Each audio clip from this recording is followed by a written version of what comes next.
What is going on, everybody? This is Jackson from JD Sports Zone, and today I have a returning guest, no longer West Georgia pitcher, now Mercer pitcher, Maverick Torres. Maverick, thank you so much for coming back on the podcast.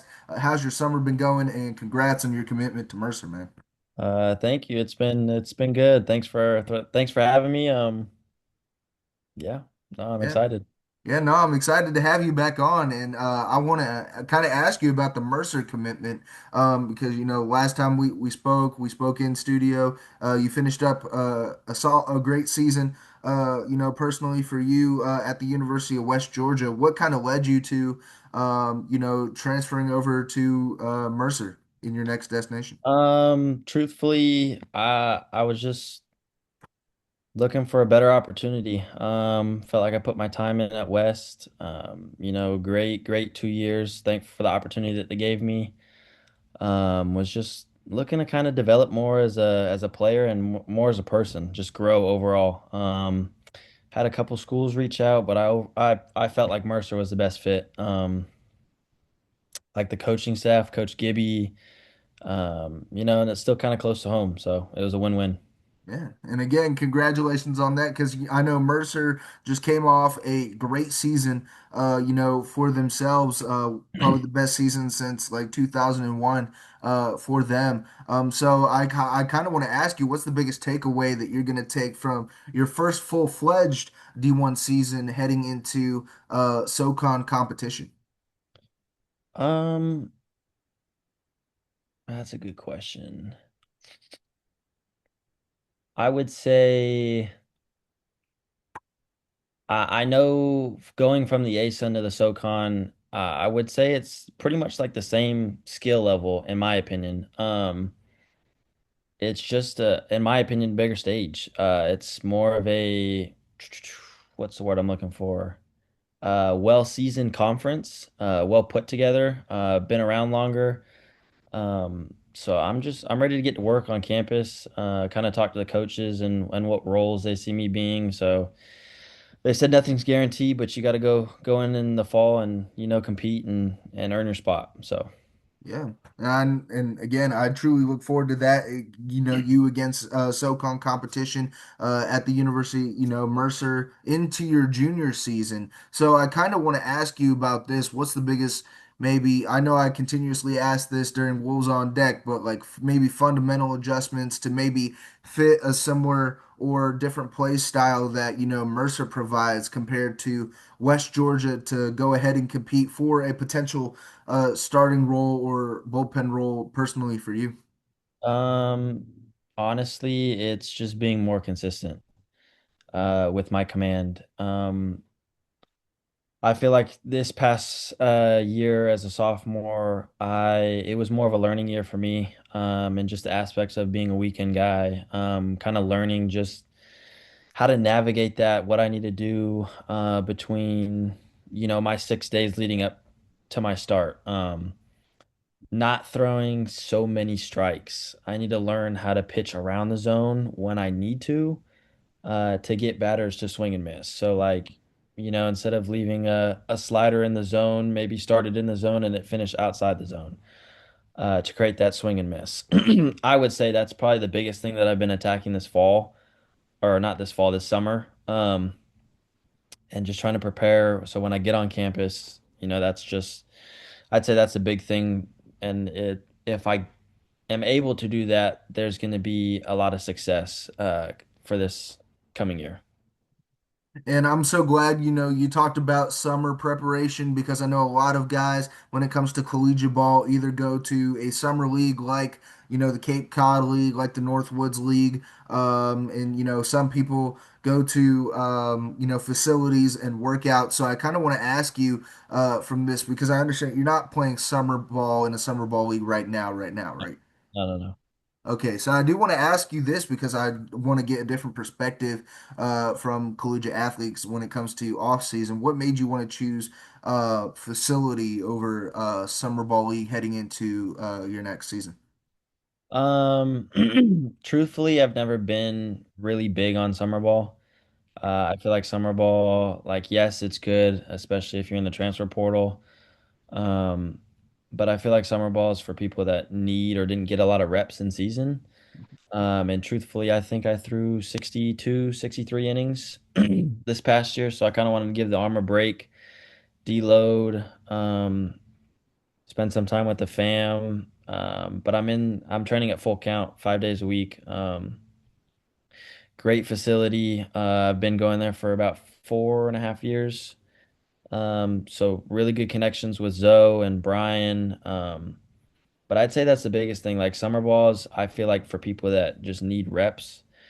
Um, so I mean, I stayed home just because I wanted to give the arm a break, and not really tax the arm too much before going into Mercer. Yeah. I do want to ask you this because we talked a little bit about fundamental adjustments, and I talked with Brendan Parks a couple months ago about his transition from MLB Draft League to now pitching in the Baltimore Orioles organization. He said he upped his velocity. He kind of changed the way he pitches when it comes to attacking the zone. Velocity wise and attacking the zone, what is the biggest difference you made? Um, that's a conversation that I had with Coach McClure, the pitching coach at Mercer, when I took my visit over there, and he was just showing me kind of the things that they go through on like a day-to-day basis to help increase velocity. Um, it's pitching is like an art. Like there's very different ways you can go about it. Like it goes to mechanics, to strength, to weight, to how fast you move down the mound. So I would say the biggest thing that I need to do this off season, which feel like I've been doing a pretty good job, is putting on weight. I'm like 195, 196 right now. I want to be like 205 before I get to Mercer. And that alone, like just with my mechanics, I think will help um for me to throw harder. Yeah. And I feel like that's an amazing takeaway that, a lot of freshmen kind of like sweep under the rug when it comes to, D1 or D2 baseball or even just their collegiate career in general. So I think that's a great point of view. Now, I do want to ask you because Grant Edwards is joining you at Mercer Baseball. You have a teammate when it comes to atmosphere acclimation and locker room acclimation. Transferring schools and dealing with different personalities. Have you had any contact with any of the guys that are part of that pitching staff in Mercer yet so far? Yeah, so I've had a couple guys reach out. So Garrett Lambert, who was their Friday guy last year, was actually one of the guys I talked to, and one of the main reasons why I had committed to Mercer. Was just talking very highly. He's now at Alabama, but just how highly he was there for 3 years. I've talked to a couple of other boys, but no, I'm super stoked to have Grant. I actually lived with him when I played for West in Carrollton.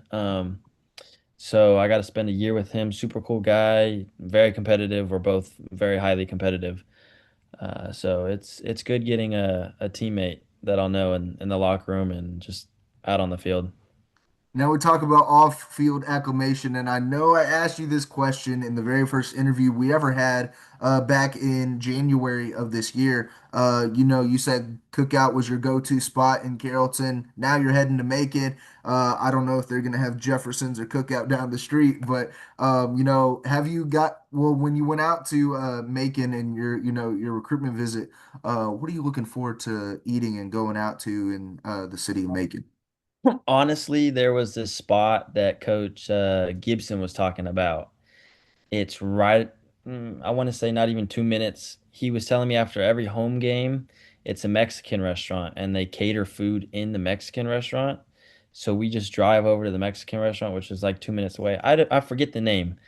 Um, but he said like the food is bomb. Like it's a family ran business. That place, and then there's a place right across. You may have driven by it when you came to the Mercer versus West Georgia game. It's right across the street of the main entrance. Mhm. It's like a burger joint right on the corner. It looks really good.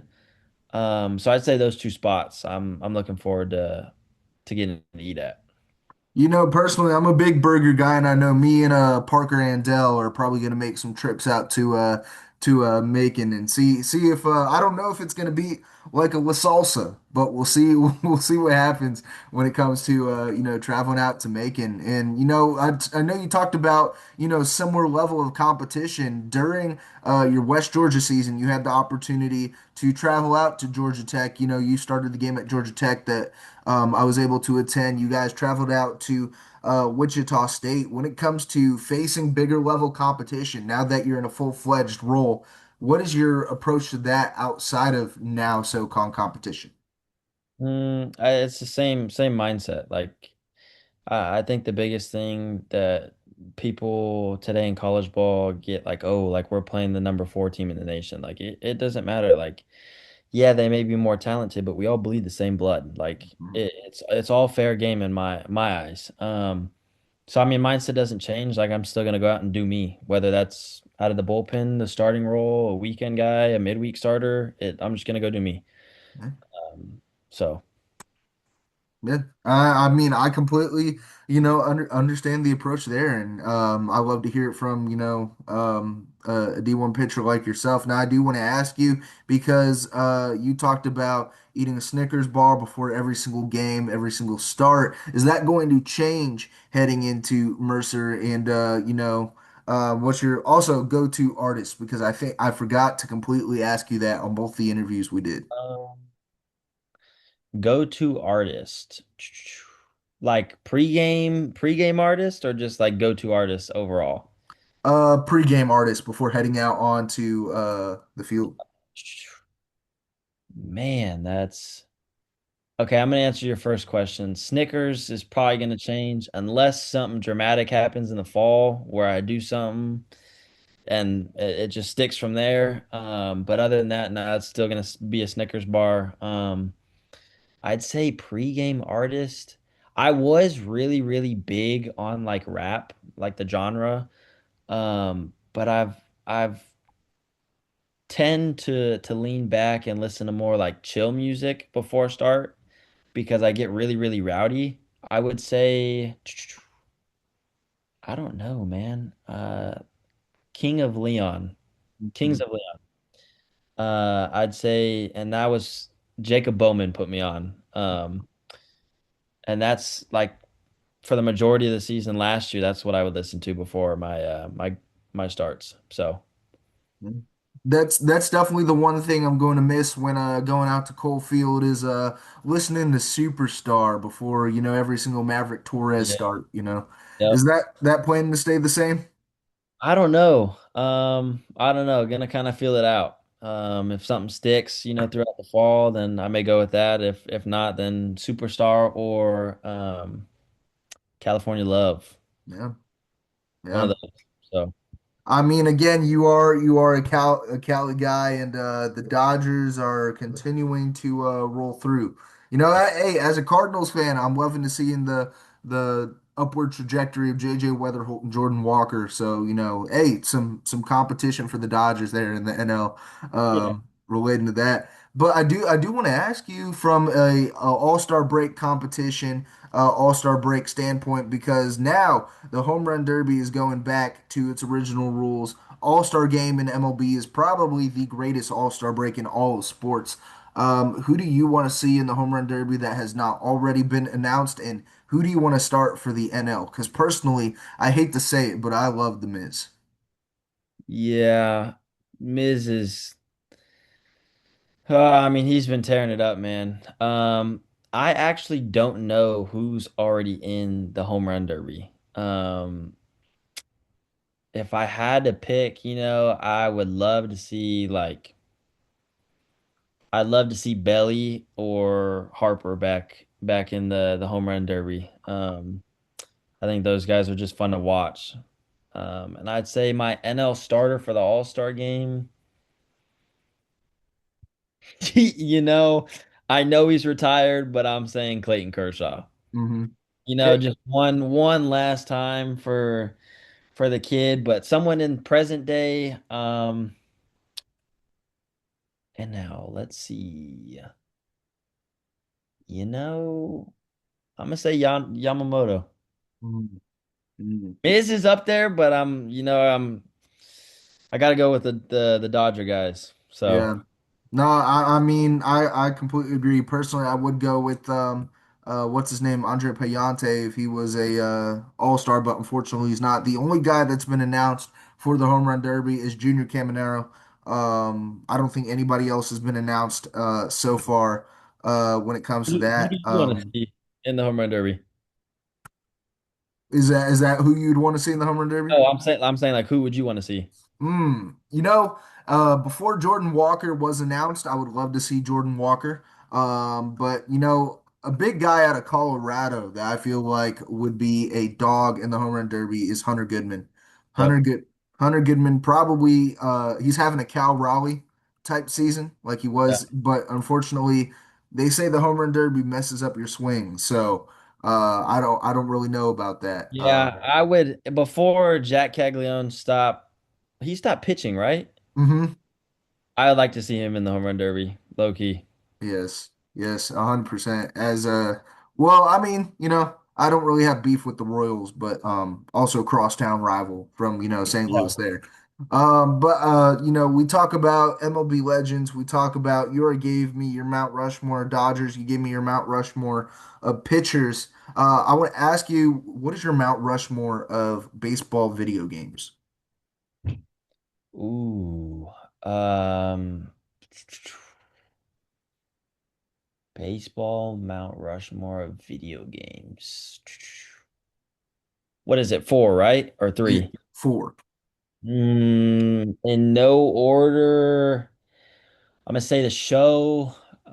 Big on Rocket League. I'm gonna say Battlefield because that's what I've been playing a lot. And Rainbow Six. Mm, Those are my four. mm. Um, yeah, I mean it can change. Like I'll go to some NFL, but NCAA. But those are my solid four. I want to see a college baseball video game back in the works here. NCAA baseball 27, if that's ever going to be a thing, I would love to see that. Yeah, Um, yeah, you know, I would too. personally, I was a big fan of Mario Super Sluggers growing up on the Okay. Wii. Yeah, yeah. Peak video game relating to that. So yeah, no, honestly, I want to see that there. And I think that's a great core four. I was a big Call of Duty guy growing up. Call of Duty Ghosts, Modern Warfare, that was Yep, my stuff. yep. Uh, Solid. yeah, relating to that. But final question for you, Maverick, before we end off the second interview, heading into making it Mercer. Now that you have two more seasons left in collegiate baseball, biggest thing you want to leave your mark on the legacy after your collegiate career, whether it be during Mercer baseball, West Georgia baseball, something that you want other high school athletes to uh really look up to and want to memorize you by. You say two, but I actually got three because that new Mm, 5 year just passed. mm, But I would say the biggest thing I want to be remembered is just being a team guy, like playing for the team. Not cheering when I did good, but cheering, doing good, doing bad. I'd say that's the biggest thing. And you also don't got to be the hardest thrower yeah. to go far. So I'd say those are probably my big two. Mhm. And I feel like that's something that high school athletes definitely need to look at when it comes to, as we all said, control and command, and honing in on velocity, heading into a D1 baseball. And Maverick, I wish you the best. Though I wish you were still at West Georgia. I wish you the best at Mercer baseball heading into your junior season, man. Sweet. Thank you. Thank you.